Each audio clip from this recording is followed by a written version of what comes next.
Усім прывітанне, з вами Зміцер Лукашук, і як звычайна мы абмяркоўваем падзеі ў Беларусі і за яе межамі са студыі Еўрарады. І з намі на сувязі з Украіны военны эксперт, офіцер запасу арміі обороны Израиля Игаль Левин. Добрый день, Игаль.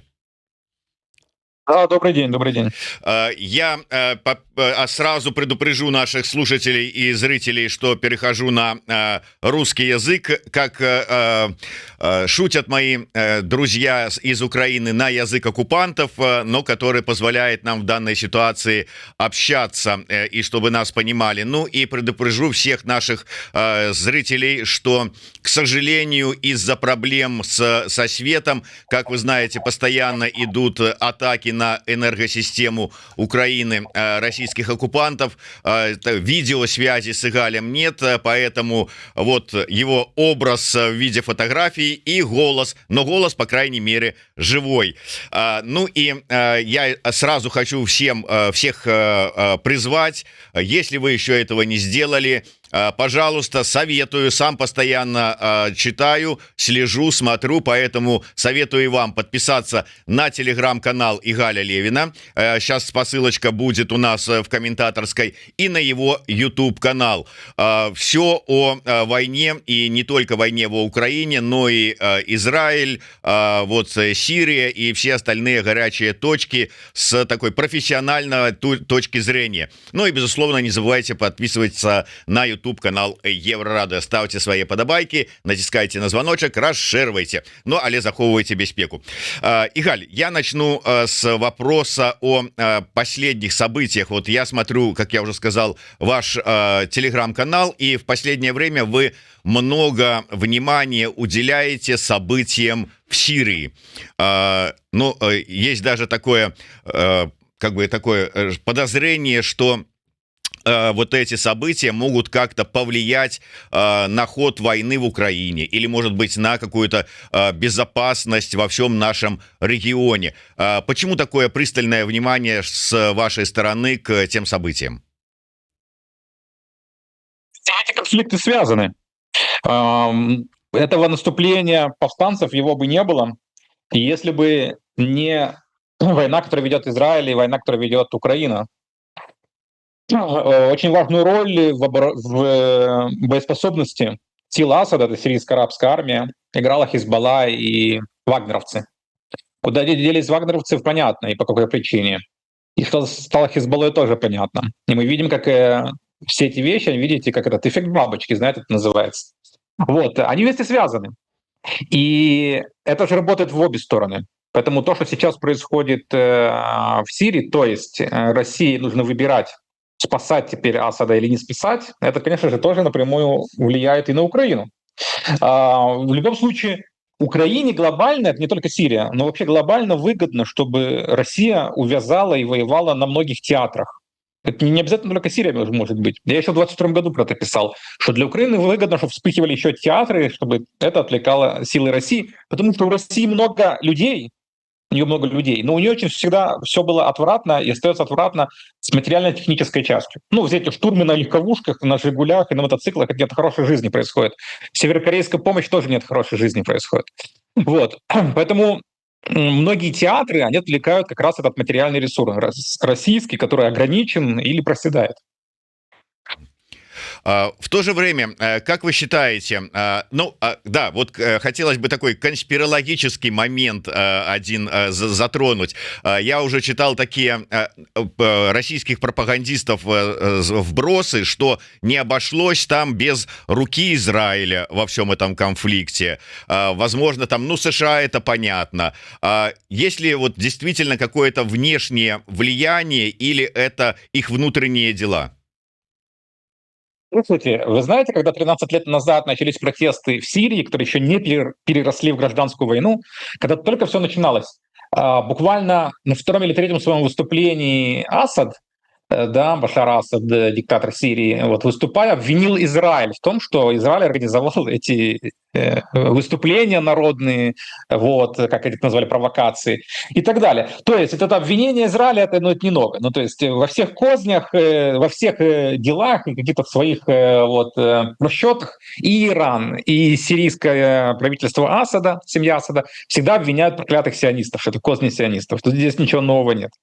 Ну, а насчет Украины, тут как бы далеко ходить не надо. Даже сама Украина публиковала через Киев-Пост, вот свои издания, то, что агенты ГУР действуют в Сирии.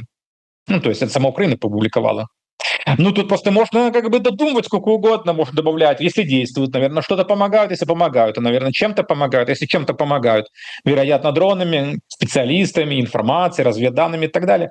Вообще, ну, когда речь идет не о профессиональной оценке, то есть это не опора на какие-нибудь ну, данные именно конкретные, да, фактаж, то это всегда может скатиться в популизм, вот это общие враги, они заинтересованы, они помогают, вплоть до того, что там буквально уже бегают эти украинские операторы, специалисты там среди Хирохам, боевиков и так далее, и так далее. Вот доходит даже до такого. Ну, как бы за этим как бы забавно наблюдать. Вот. Ну, то опять же, сирийцы обвиняют Израиль, русские обвиняют Украину. Ну, ничего нового. Ну, в принципе, да. Единственный момент, вот мы, конечно, со своего точки зрения, зная о том, что творил Башар Асад со своим народом, про химическое оружие, бомбы, которые он сбрасывал, ну и вообще, как бы, авторитарный диктатор и так далее.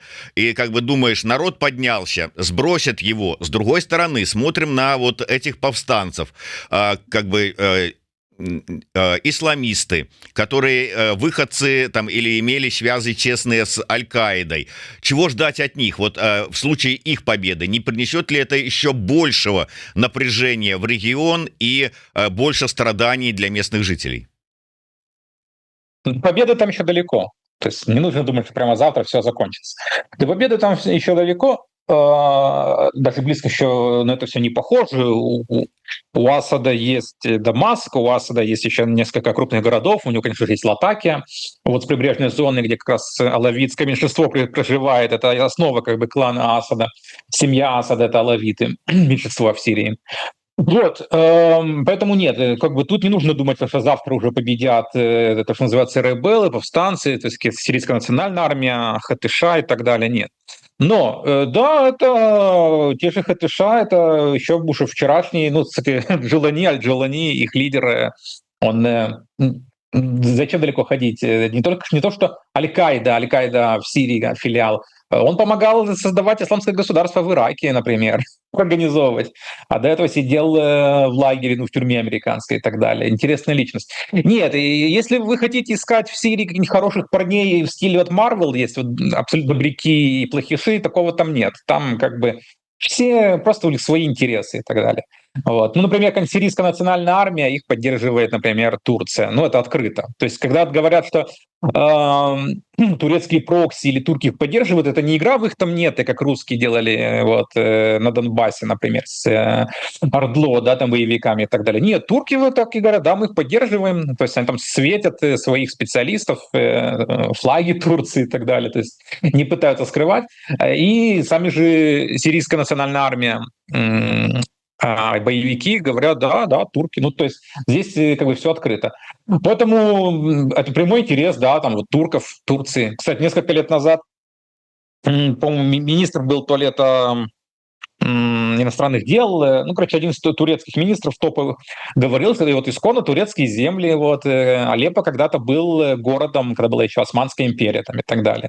Вот, поэтому не нужно искать там где-то хороших ребят. Там все как бы по-своему. Даже вот курды, которых рисуют как такими добряками полными, ну, они там, например, выселяли арабское население, устраивали этнические чистки, вот арабские эти, как его, ну, города зачищали. За что между арабами и курдами там довольно напряженные есть вот отношения в некоторых районах и так далее.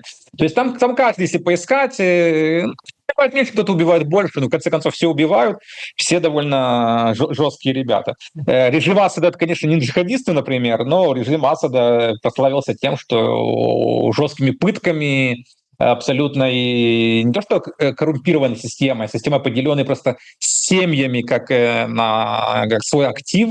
То есть государство рассматривается просто как вот большой пирог, где просто каждая семья отстегивает себе как бы кусок, не давая никакой мобилизации социальной или ну, какой-нибудь возможности роста для простых жителей. То есть если вы не часть этого клана, как бы семьи, вы ничего делать не можете, вы развиваться не можете.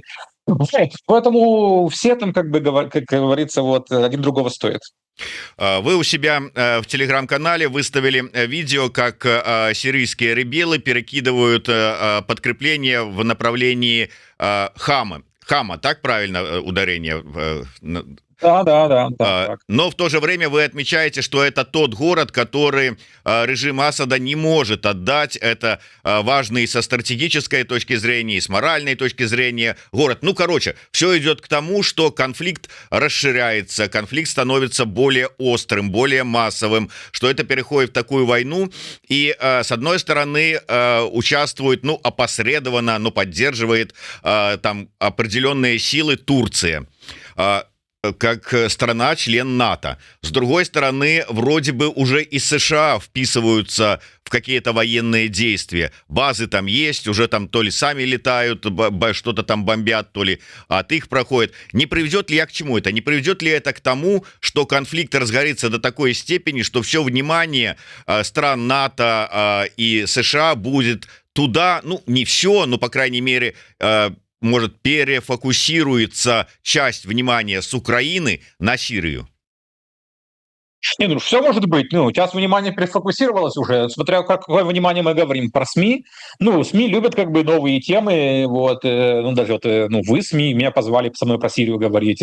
Даже наглядный пример перефокусации как бы на этот, перефокуса на другую тему. Вот, если мы говорим про НАТО, то, ну, нет, ну, все-таки есть отдельно, у НАТО все-таки работает не как золотые рыбки, которые, не помню, что было вчера, там все-таки у них есть план, допустим, там план поддержки Украины, это именно план.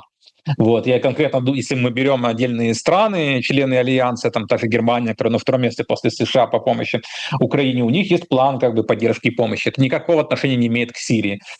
Плюс, ну, в Сирии, если там поддерживают страны НАТО, ну, это Турция, которая отдельно поддерживает там сирийскую национальную армию. Ну, и понятно, что тех же хаятов, Харирашам, хотят они официально, но понятно, что они не военторги купили себе все эти там вот шлемы, разгрузки, вот это все обмундирование, да, топливо берут, всякие такие вещи и так далее. Вот, нет, это все на самом деле крохи, копейки, мелочи, вот, это, ну, плюс, да, сама по себе Турция, там, ее помощь Украине идет, ну, продажа, то есть Украина купила у нее, сейчас заказала корабли боевые, которые Украина, которые Турция строит, там Байрактары те же покупались, вот закупались и так далее. Вот, то есть это не то, что Турция какие-то там потоки бесплатного оружия постоянно посылала в Украину, и вот теперь они перенаправят эти потоки в Сирию. Нет, тут ничего не меняется. То есть в этом плане для Украины ничего тут не меняется. Хорошо, давайте тогда в наш регион переместимся.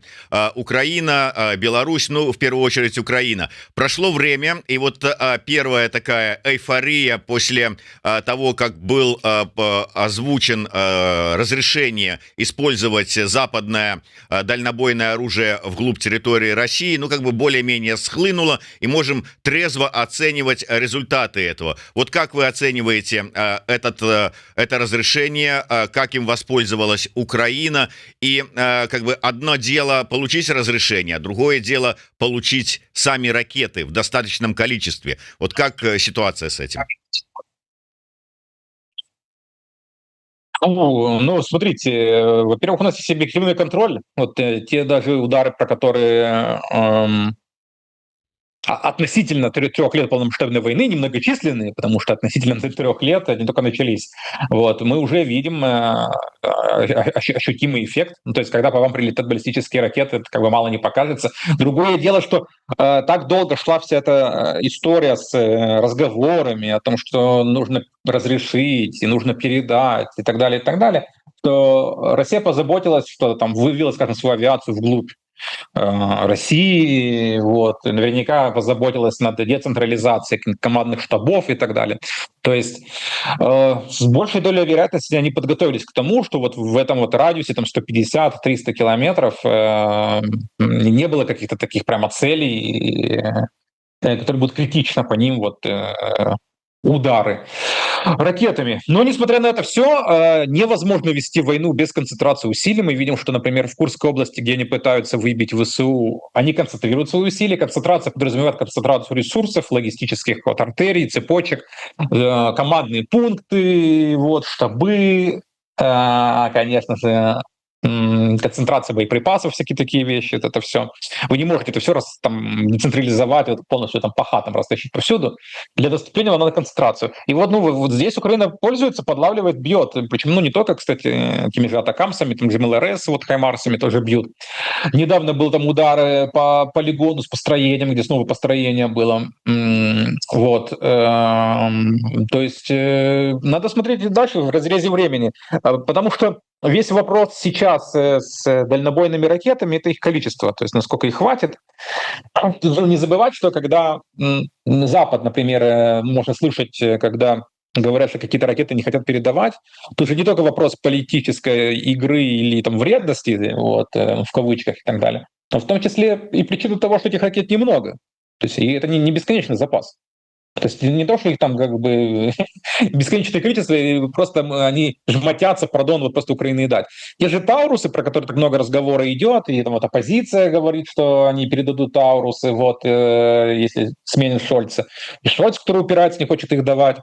И там, если на самом деле эти Таурусы есть что дать, то есть там могут отстегнуть, но самих-то Таурусов меньше 1000 произведено, что-то там около 600 штук.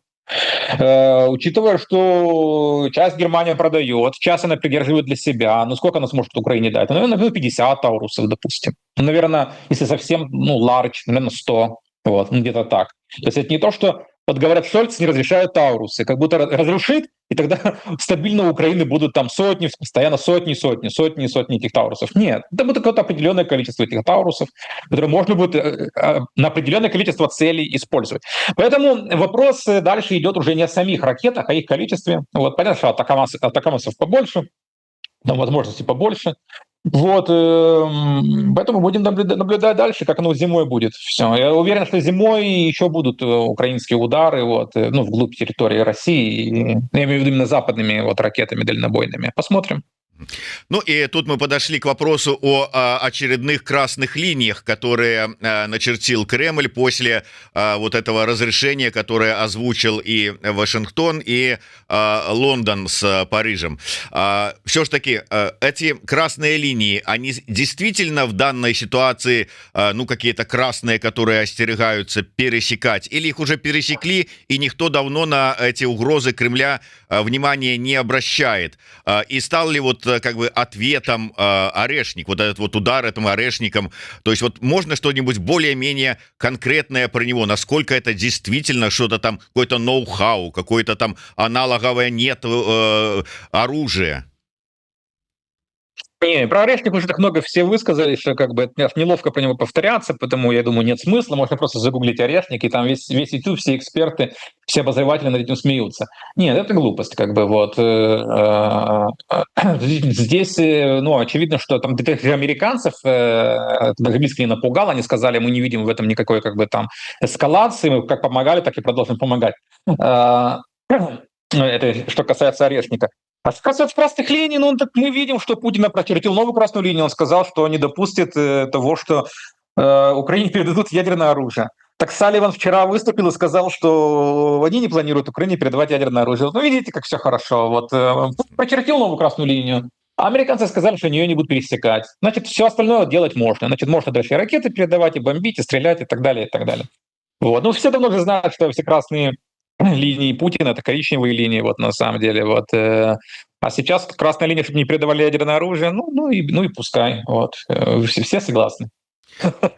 Ну да, мы помним, как США говорили, что мы никогда там не передадим танки, никогда не передадим самолеты, там Да, хорошая ремарка, да. Они когда-то говорили, мы там не передадим там то-то, то-то, а сейчас они говорят, мы не передадим ядерное оружие. Вот. Ну, вот дошли до того. Значит, все остальное, что не ядерное оружие, значит, можно использовать.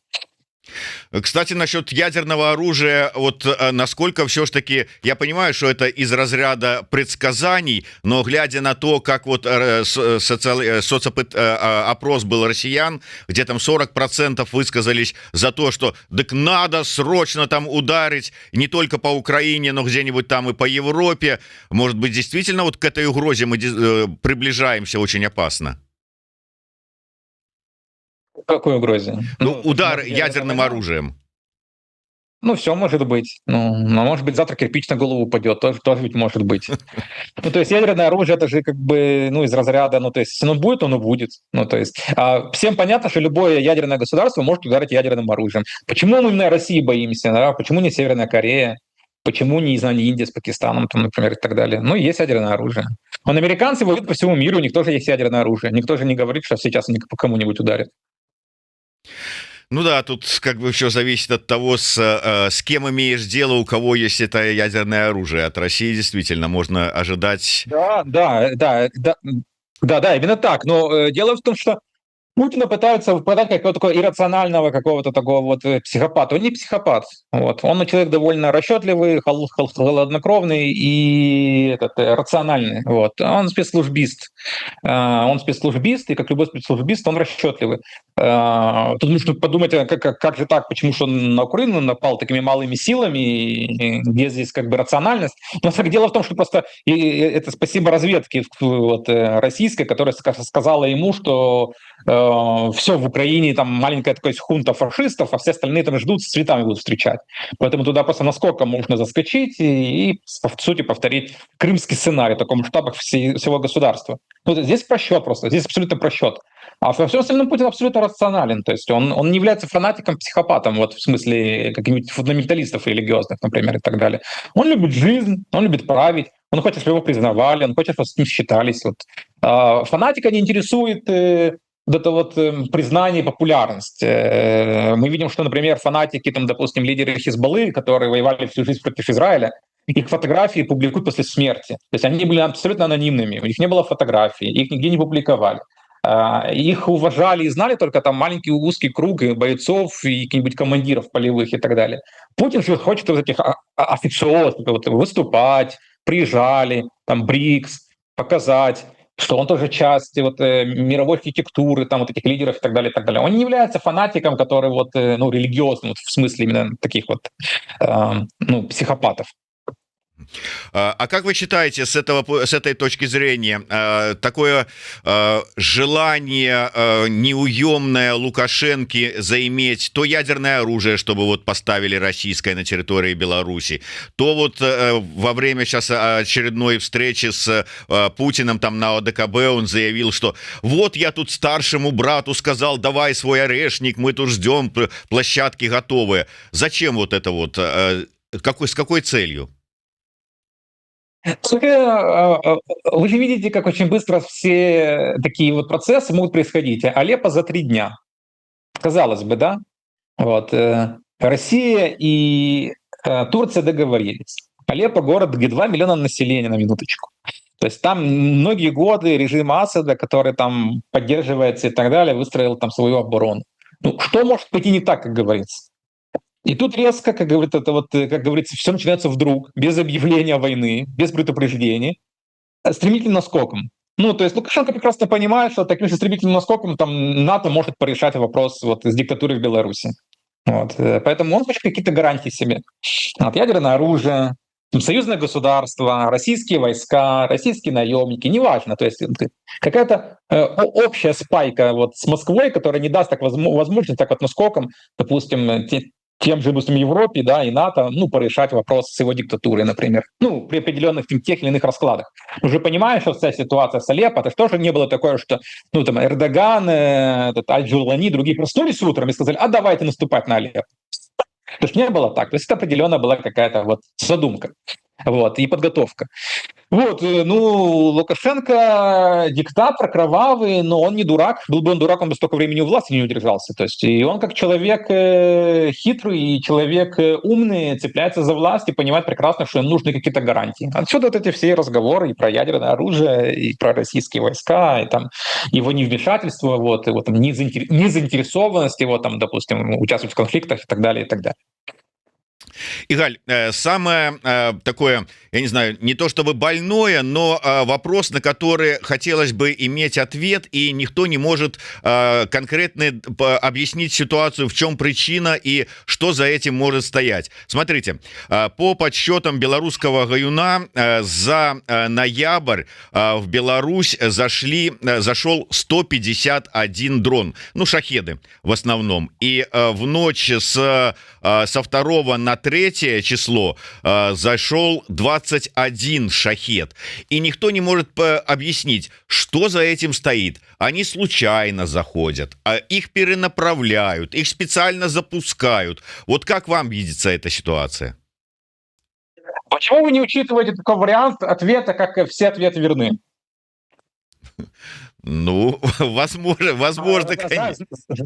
Знаете, с чем это связано, может быть? С увеличением интенсивности вообще войны, боевых действий. Вы понимаете, любая война, почему постоянно говорят на Западе, да, надо избегать эскалации. Что это означает? Ну, как расшифровать эти слова?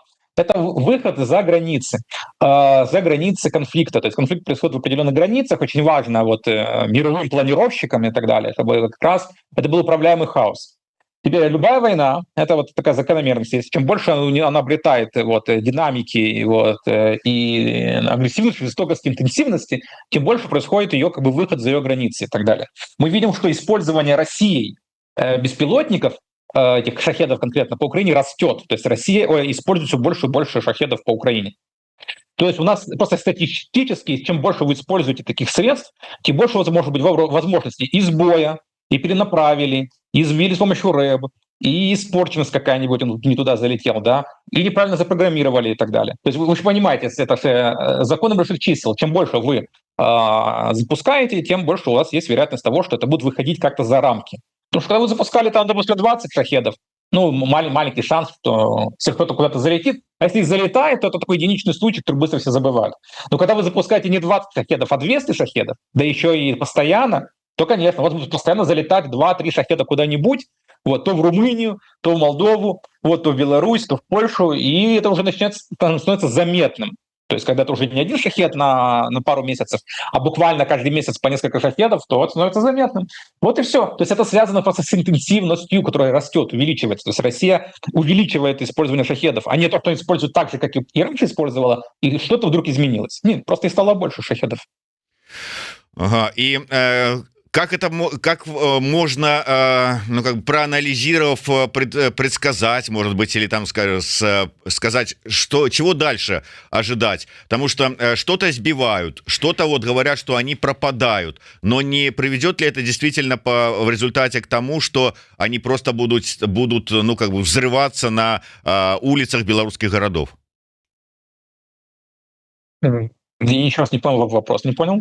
Ну, пока что, по крайней мере, по официальной информации, как бы таких инцидентов серьезных с участием этих шахедов нету. Там пару штук их сбивают, там куда-то они возвращаются, куда-то они там пропадают. Говорю, не приведет, не можно ли дальше ожидать, что все-таки такого вот, что это может привести к каким-то более трагическим последствиям эти залеты?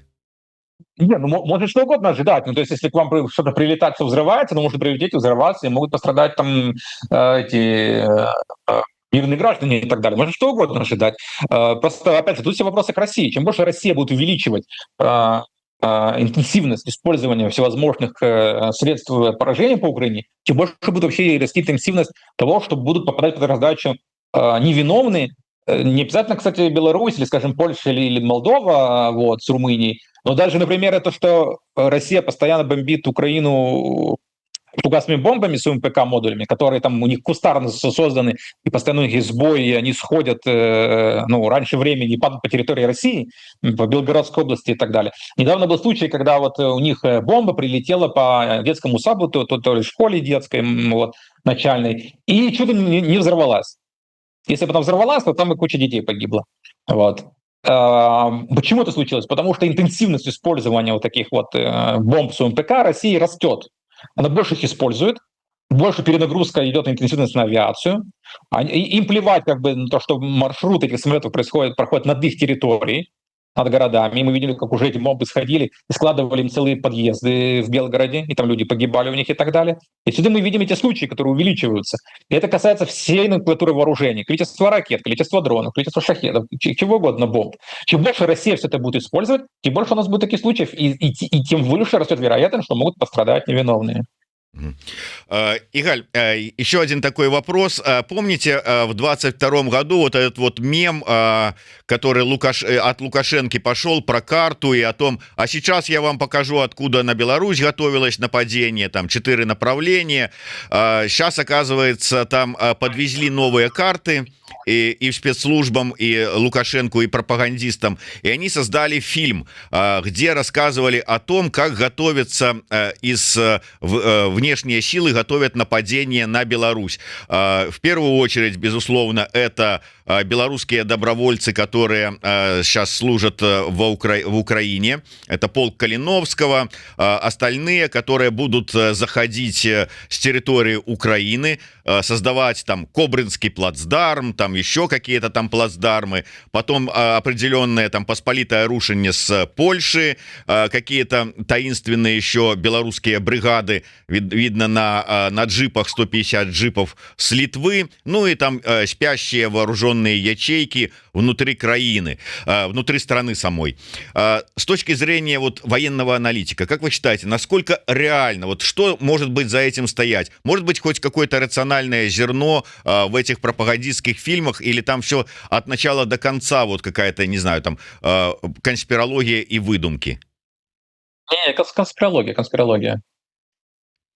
Нет, конспирология, ну, знаешь, как это оправдывать то, что ты до этого говорил, что режим заинтересован в своей вот герметичности, и вокруг есть целая куча там угроз тех или иных. На самом деле, вот угроза реальная, эти вещи, они не озвучиваются или озвучиваются вскользь, и Лукашенко прекрасно это понимает, как я уже сказал, какая-нибудь там блиц-операция. Вот. Проведет не полк Калиновского, он может включиться, как бы, вот, на каком-то где-то этапе, а кто проведет НАТО. Вот. Если увидят, что, как говорится, вот Лукашенко не справляется, вот, или там Путин не справляется, и как вот, допустим, Сирии, вот у меня есть такое стойкое чувство, что Сирию как актив забирают сейчас, или это план забрать из рук Путина. Ну так вот, также идея вот Беларуси выбить ее из игры и лишить семью Лукашенко вот тоже власти полностью и так далее. Отсюда опять это возвращает нас к началу, к тому, что Лукашенко ищет какие-то гарантии, ну, для себя и своей семьи. А насколько такой вариант развития возможен, реален, исходя из того, что я постоянно слышу от западных политиков, ну, как бы, может быть, не так впрямую, но вскользь, и там, может быть, намеками, что мы уже смирились с тем, что Беларусь — это фактически Россия, что там командует Путин, что если что-то надо по поводу Беларуси, вопрос какой-то задать, то надо задавать его не в Минск, а в Москву и так далее. А в такой ситуации вот возможно ли такой вот сценарий, какой вы описываете, с участием НАТО? Да, возможно, если Россия ослабнет, вот, если она будет в состоянии, когда она не может реагировать не то что на вызовы, которые происходят на дальних рубежах, как Сирия, а буквально на вызовы, которые находятся вот у нее под носом. Вот, ну, как-то так. Ну, то есть, вы же понимаете, что очень часто те или иные там силы какие-то где-то держатся, ну, на всякий случай, как говорится, вот, на такие моменты. Американцы, у них есть военные базы, у них есть свой контингент в Сирии, который они не используют на всякий случай. Ну, потому что если вдруг надо будет там срочно освобождать Дамаск, вот, есть, так сказать, трамплин, с которого можно это делать. Но то же самое есть по отношению не только вообще Беларуси, имеется в виду всего вот этого пространства. Поэтому, ну, и Лукашенко прекрасно понимает и знает. Ну, это вещи такие уже, которые они говорят, это не для широкой публики. Это они, ну, между собой там они как бы обсуждают, понимают. Это можно, если между строк считывать, видеть, когда тот же Лукашенко постоянно говорит, что он как бы и не туда, и не сюда, лишь бы не было войны и так далее, и так далее. То есть это все считывается, на самом деле, меня не трогайте, это как бы и мой режим не трогайте. Мы тут сидим, и мы сами никого не трогаем, и вы нас не трогаете и так далее. Вы не трогаете, имеется в виду не Украина, имеется в виду не полк Калиновского или там другие белорусские добровольцы или оппозиция и так далее, а имеется в виду как раз Запад Европы. Вы нас не трогаете. Он-то может такие сигналы посылать, но насколько можно верить Лукашенко в том, что он в любой ситуации не пойдет на эскалацию в отношении Украины, что не поддастся там на каким-то требованиям из Кремля и из Путина, что вот в очередной раз вот как бы не произойдет так, как он сейчас объясняет это все. Ну, возвращались российские войска с учений, что-то там произошло, какая-то провокация, какая, спросите у Зеленского, но они вот свернули в сторону и пошли на Киев. Вот очередной раз, вот сейчас в 25-м году будут очередные учения, Запад 25, белорусские, российские, опять вдруг, не спрося Лукашенко, свернут, и что? Вот можно ли верить? Не, верить вообще никому не надо, особенно на таком уровне, диктаторам. Не, верить никому на слово не надо. Надо смотреть просто на факты. Мы видим, что за все 3 года полномасштабной войны, ну, все-таки он максимально старался держаться подальше от этого всего. Есть куча там этих вот конспирологических до неконспирологических теорий, что Россия пыталась его втянуть более активно, он не втягивался, вот, Лукашенко, ну, прекрасно понимая, вот, так как у него чуйка развита, понимая прекрасно, что ветра могут резко очень перемениться и так далее. Поэтому может ли Россия воспользоваться территорией Беларуси для наступления на Украину? Да, конечно, может. Может ли та же белорусская армия, в том числе, быть там причастна к этому? Да, тоже может. В Украине такие как бы угрозы рассматривают, и еще 22 года, то есть это все не отменяется и так далее. Но это не отметает всего того, что я сказал до этого. То, что сам Лукашенко будет до самого конца стараться с этого всего вот пропетлять в таком как бы ни вашем, ни нашем, то, что называется. Хорошо, я понимаю, что задерживаю вас. Игаль, 2 вопроса на заключение. Первый касается солдат КНДР. Насколько все ж таки вот сегодня уже оценивая все, что произошло, сначала там думали, вот там лучшие войска отправляет в Украину. Сегодня вот что реально из себя это представляет, стало ли это угрозой, ну и какова дальнейшая судьба, на ваш взгляд, вот операции в Курской области? О северокорейцам у нас мало данных. Мы знаем точно, что что-то есть, но прямо чтобы именно были какие-нибудь северокорейские соединения, такого не фиксируется пока. Вот. То есть какие-то где-то специалисты, где-то какие-то военные, наверное, где-то какая-то техника, что-то есть. Даже там украинцы сообщали, что даже кого-то убивали, ликвидировали.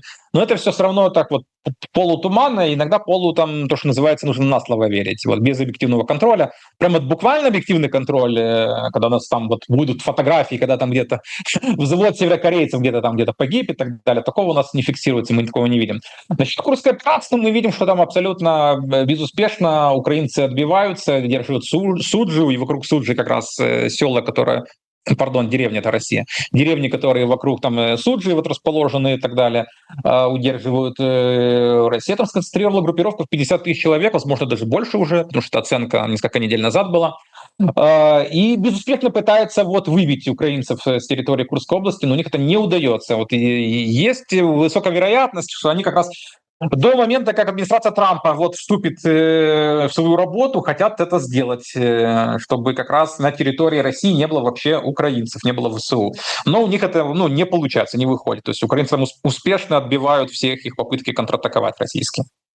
Ну и в заключение, мирные переговоры, о которых так много говорят со всех сторон, и Трамп, и тут в Европе, как вы считаете, возможно ли это в ближайшее время, на каких условиях, ну и будет ли там приставной стульчик для Лукашенко за вот этим столом?